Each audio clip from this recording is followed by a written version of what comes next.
देखिए उदाहरण में सबसे पहले हम स्वर वाला उदाहरण लेते हैं कि दूसरे शब्द की पहली ध्वनि जब स्वर हो। तो जैसे एक शब्द आपने पढ़ा होगा खूब अच्छी तरह कि एक शब्द आता है वाक प्लस ईस। ये देखिए आप, तो ई है, स्वर है सामने, और यहाँ पर क हलंत है यानी कि व्यंजन। तो व्यंजन संधि हो गया, ये व्यंजन के सामने स्वर है, व्यंजन के सामने स्वर हो सकता है या व्यंजन हो सकता है। तो स्वर आया है, तो स्वर का तो कोई अपवाद है ही नहीं, ये सामान्य नियम लगता है। तृतीय वर्ण में परिवर्तन हो जाएगा किसका, जो ये व्यंजन है, पहले शब्द की अंतिम ध्वनि जो व्यंजन है इसका तृतीय वर्ण में परिवर्तन हो जाएगा। तो क हलंत का क्या बन रहा था, देखिए आप, ग में परिवर्तन, तृतीय वर्ण इसका क्या है, ग है, तो क्या बना, और फिर ई उसमें मात्रा लगेगी, तो क्या हुआ, वा ग हलंत में जब ई मिलेगा तो क्या बनेगा, बड़ी ई है तो बड़ी ई, क्या हो जाएगा ये, वागीस।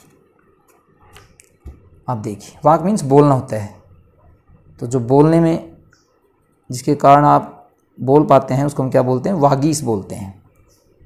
स्वामी, बोलने पर जिसका अधिकार है वो क्या कहलाता है, वागीस कहलाता है। एक उदाहरण। दूसरा उदाहरण देखिए, आपने खूब अच्छी तरह पढ़ा है, सत प्लस उपयोग, सत प्लस उपयोग, फिर स्वर सामने है, तो ये क्या हो जाएगा, अब तय है, तो तय किस में बदलेगा, अपने तृतीय वर्ण में बदलेगा। स्वरों के साथ तो कोई अपवाद है नहीं, है ना, तो तृतीय वर्ण में आप बेहिचक परिवर्तित कर सकते हैं। तो तय किस में बदलेगा, अपने द में, और द हलंत क्या बन जाएगा, ऊ के साथ मिलके छोटा ऊ है, तो द हलंत में छोटा ऊ की मात्रा लग जाएगी, सदुपयोग। अब देखिए आप किस तरह से शब्द बन रहे हैं। व्यंजन संधि अपेक्षाकृत आसान है, तो इस तरह से आप ये देखिए, दो स्वरों के उदाहरण दे दिए। अब हम देखते हैं व्यंजन के सामने जब व्यंजन हो तब आपकी क्या स्थिति बनती है। तब सामान्य नियम के तहत हम देखेंगे, सामान्य नियम के तहत तृतीय वर्ण में परिवर्तन होगा किसका, इसका, पहले वाले व्यंजन का। तो उसके सामने लेकिन कौन हो, तृतीय या चतुर्थ, पांचवा नहीं, पांचवा अलग रूल से चलेगा। तो तृतीय चतुर्थ में कौन कौन आते हैं, ग घ, ज झ, ड ढ, द ध और ब भ, ये आते हैं। तो देखिए उदाहरण देखिए इनके भी, जरा इनके भी आप उदाहरण देखिए।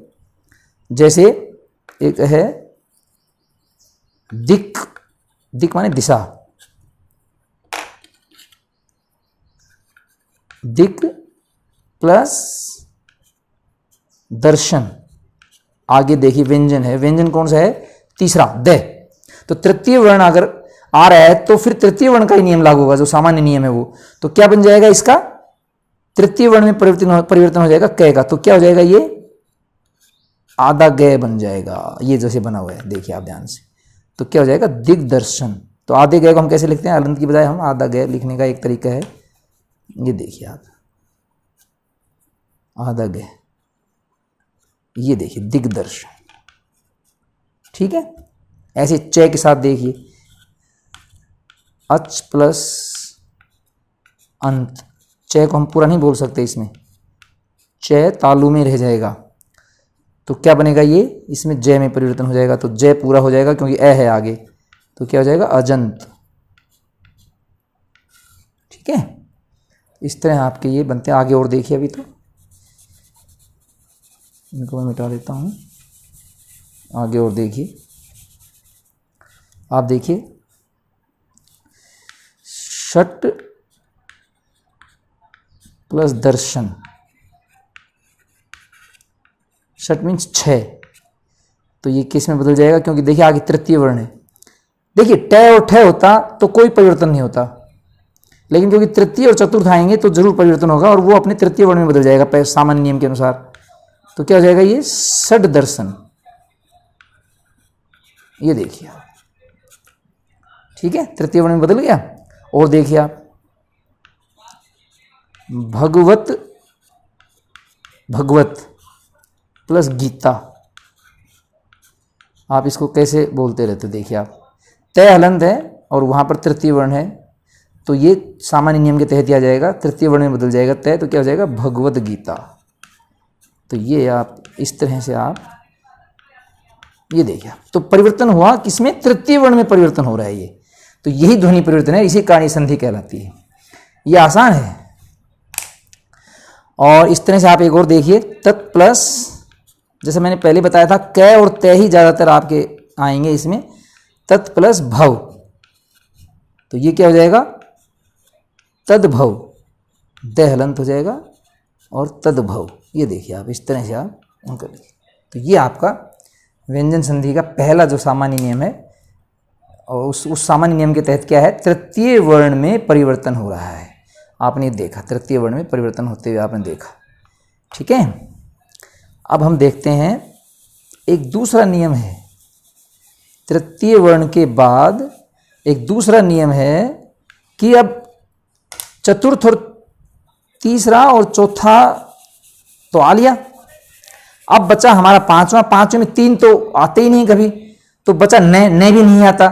तो ज़्यादातर कौन सा आता है फिर, मैं आता है। तो मैं से जो शब्द बनते हैं वो सारे आपके इसमें आ सकते हैं। तो उनका क्या नियम है, वो अब है अपने ही वर्ग के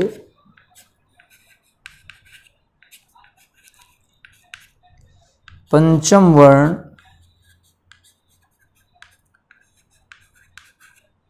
में परिवर्तन। एक नियम ये है, जब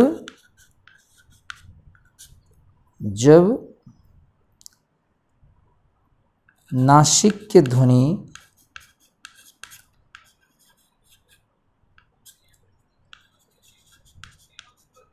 विशेषकर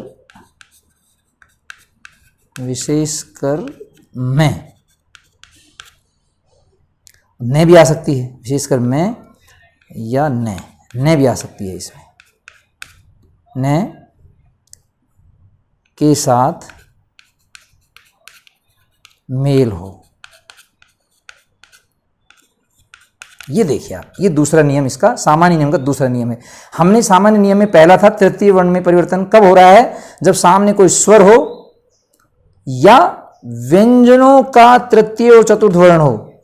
अब व्यंजनों का पांचवा वर्ण बच गया, तो पांचवें वर्ण में तीन तो कोई शब्द होते नहीं है, तीन से तो कोई शुरू होते नहीं है, तो बचे न और मैं। तो जब सामने न और मैं हो तब वो अपने वर्ग के पंचम वर्ण में बदल जाएगा। यहां तृतीय वर्ण में बदल रहा था, ये पंचम वर्ण में बदल, कब, देखिए पंचम वर्ण प्रत्येक का नासिक्य है। ये देखिए आप, ये नासिक्य है पंचम वर्ण, ये नासिक्य है, ये नासिक्य है, ये नासिक्य है, ये नासिक्य है, पांचों नासिक्य हैं। तो नासिक्य के, जब नासिक्य सामने आएगा अन्य व्यंजनों के सामने, खासकर क और तय के, तो फिर ये क और तय भी इनके प्रभाव से अपने अपने पंचम वर्ण में बदल जाएंगे। यदि क के सामने मैं या न आ रहा है तो क का पंचम वर्ण क्या है, अंग है, ये बदलेगा। इसमें क किसमें परिवर्तित हो जाएगा, इसमें अंग में। च किसमें परिवर्तित हो जाएगा, ये में। ट किसमें परिवर्तित हो जाएगा, अणे में। तय किसमें परिवर्तित हो जाएगा, न में। तय किसमें परिवर्तित हो जाएगा, मैं में। इस तरह से ये है। तो ये दो ज्यादातर आते हैं। इनके सामने यदि नासिक्य ध्वनि, यानी कि नासिक्य का मतलब न या मैं हो, ये अगर आ जाएं, क्योंकि ये तो आ लिए, तृतीय चतुर्थ तो आ लिए, इनसे कोई बनता नहीं है, तो बचे सिर्फ दो, न और मैं। तो न और मैं अगर इन दोनों के सामने आ जाएंगे तो ये भी दोनों अपने अपने पंचम वर्ण में बदल जाएंगे। तो ये नियम है। उदाहरण देखिए आप इसका उदाहरण देखिए, और उदाहरण मैं इधर ही कर देता हूं। उदाहरण देखिए आप, जैसे आपके सामने आता है वाक प्लस मय। अब ये तृतीय वर्ण नहीं है, कौन सा, मैं ना तृतीय ना चतुर्थ, अब ये पंचम वर्ण है, और पंचम वर्ण नासिक्य होता है। तो क अपने पंचम वर्ण में बदलेगा, क्योंकि सामने नासिक्य ध्वनि है। तो कैसे बदलेगा, अपना पंचम वर्ण क्या है, इसका पंचम वर्ण है अंग। अंग ऐसे लिखते हैं भाई। देखिए तीन तरह की ध्वनि हमारे पास है। एक तो डह डह, समझिए इसको। एक है ग्रहित ध्वनि अड़े, अड़े है ये, इसको हम अड़े बोलते हैं, जब नीचे बिंदी लगती है तो अड़े है। और एक है ये नासिक की ध्वनि अंग, अंग, इसको ये क की नासिक की ध्वनि है अंग, ये सामने लगती है, तो ये वो है भाई। ठीक है, तो क्या बना हमारा, इसको हम क्या बोलते हैं, वांगमय। तो ये क अपने पंचम वर्ण में बदल गया, क्योंकि सामने नासिक की ध्वनि है। अगर तृतीय और चतुर्थ होता तो सामान्य नियम पहला लगता, यानी कि ये भी फिर अपने तृतीय वर्ण में बदल जाता, ग में बदल जाता। लेकिन अब क्योंकि नासिक की ध्वनि है तो दूसरा सामान्य नियम क्या है कि अगर सामने नासिक की ध्वनि आ रही है तो वो व्यंजन जो है वो अपने ही पंचम वर्ण में बदलेगा। तो क का पंचम वर्ण में ये बनता है। आगे देखिए, आगे देखिए, एक शब्द आपके सामने आता है षट प्लस मास। मास का मतलब महीना, षट का मतलब 6 महीना। तो इसको कैसे लिखेंगे आप देखिए, तय अपने पंचम वर्ण में बदलेगा। पंचम वर्ण क्या है? अणय, और अणय का आधा क्या होता है? आधा अणय ऐसे लिखते हैं, अदरवाइज आप हलन से भी लिख सकते हो, लेकिन क्योंकि परंपरा इस तरह की है तो ये ऐसे है, मानक इस तरह से है। षण मास, ऐसे षट प्लस मूर्ति, षण मूर्ति, षट प्लस मुख, षण मुख, इस तरह से ये बनता है। अब आप देखिए एक और उदाहरण देखिए, जगत प्लस नाथ। अब न आ गया है, न भी आ सकता था, मैंने बताया था ना आपको। तो तय अब अपने ही पंचम वर्ण में बदलेगा। अब इसका पंचम वर्ण क्या है?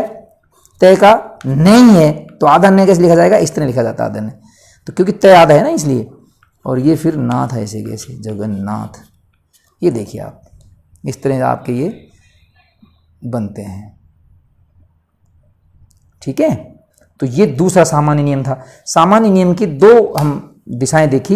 एक तो जब व्यंजन के सम्मुख तृतीय या चतुर्थ व्यंजन आता है और स्वर आ जाए तो, अच्छा स्वर में तो कोई अपवाद है नहीं, स्वर जैसे सामने आएगा वो अपने तृतीय वर्ण में बदलेगा ही बदलेगा। ठीक है, अब बचा व्यंजनों में, तो व्यंजनों में तृतीय और चतुर्थ वर्ण ही सामने आएंगे, पहले और दूसरे तो आ ही नहीं सकते क्योंकि वो डबल होते हैं, उसमें संधि नहीं होती। तो जैसे तृतीय और चतुर्थ आएंगे वो व्यंजन अपने तृतीय वर्ण में ही बदल जाएगा।